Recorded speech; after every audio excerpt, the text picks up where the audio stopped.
So this is much nicer than the windowless basement from where I make campaign calls from. So you all have it really made.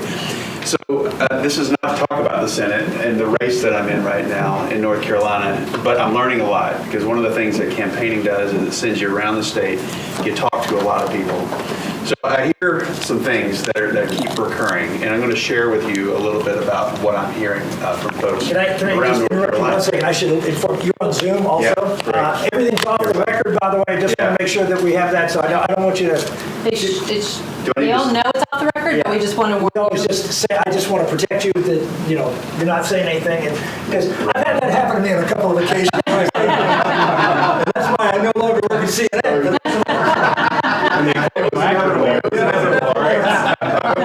You're a leading indicator. But it isn't live streamed. It's only our members All right. that signed up that we know. But Safest thing right now is Pastor close us in prayer.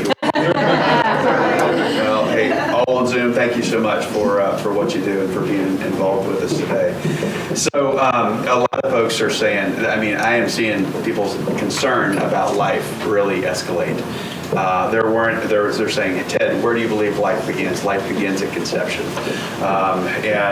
We are fearfully and we are wonderfully made. And there is a whole way you actually do politics out of that, beginning with protecting life in the womb. Thanks for your great stances on that for so long, and so many in this room for that. There also, you want to shift from that at the very beginning of life all the way to talking about jobs. And people are saying, why are we paying people to stay at home? We think it's absolutely immoral when you bump this much money into the economy and you have 9.3 million job opportunities out there and openings, and yet you only anemically create 559,000 jobs. Just saying this is absolutely a disconnect in what we're doing in our country right now.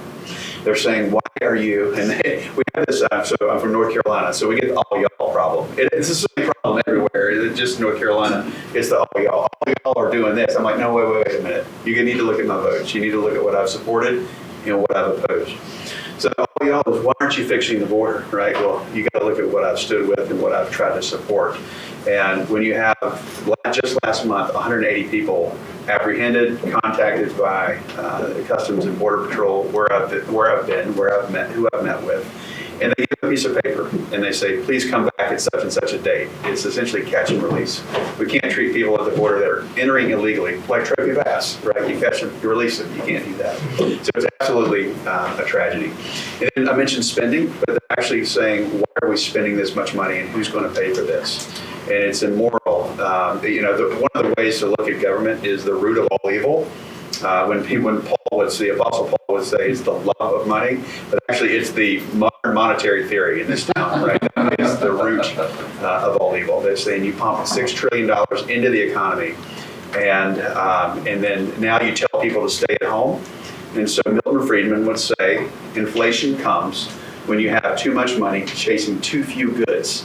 And so you have all this money chasing goods that don't yet exist and won't exist because they aren't being produced, because those producers are told to stay at home. And they're being very rational by staying at home. So I'm not laying the blame on them. I'm laying the blame on very bad policy. Others around the country or around the state, they're asking the question, are we going to stand with our ally Israel? A force for good in the Middle East, the only democracy there. And we've seen so much progress in the last administration. And yet how in only 6 months, not even 6 months, can we make this many bad decisions this fast? It's absolutely tragic. We have to stand with our ally, Israel.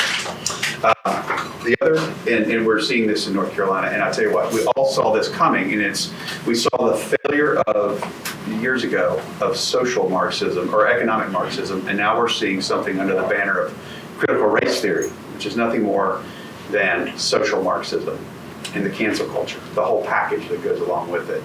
And we have a great motto in our country. It's E pluribus unum. It's out of many, one. But what this does is it reverses that, and it tries to take one people that may look different, have different backgrounds, but it takes one people, and it tries to break us apart and make us into many. And essentially, we know from tactics, that's divide and conquer. If I was an opponent to America, if I was China, if I was Russia, and I realized you can't beat us in a military race, So we got to find another way to destroy us. So let's promote this by various means, and let's tear us apart from the inside out. Let's convince our country to commit suicide. And so that's the concerns that I'm seeing, the things that are promoted in critical race theory. I had a great conversation a couple of months ago, it was mid-April, down at Mar-a-Lago with with President Trump. And it was in his office, and we talked about 2022 because of what I'm doing right now and running for Senate. But then after the meeting, I was on my way out. I was in the reception area outside of his office, and he yelled my name out. He said, "Ted, get back in here." And so I came back in, and I was like, "Yes, Mr. President, how can I help you?" And he said, "Study these documents." He said, "This is what I'm concerned about." He said, "We're all talking about 2022, but I want to make sure that we have a 2022. That is why he is pushing on election transparency. North Carolina is a great litmus test or a great case study because we've had voter ID, which 70%, 80% of people agree across the party lines. They think that we should have voter ID. Right? I had somebody that took loads and loads of paper to get them shredded, like this. They were not ballots, believe me. Right? So, but they were having just paper that builds up to have it recycled, shredded, and then recycled, and they had to show an ID to have paper shredded. For one of the neighborhood paper shreddings. And now we want to cancel voter ID. But North Carolina is on the right track this time. We've had to battle some federal rulings before.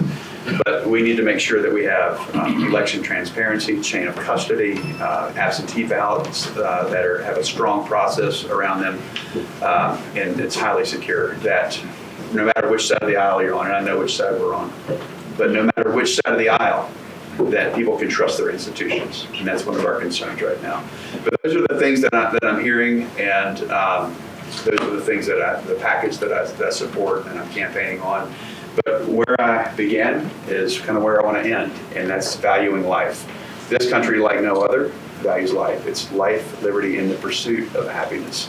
And if we debase life at its very beginning, we're going to debase it while we live on this side of eternity. We can't do that. So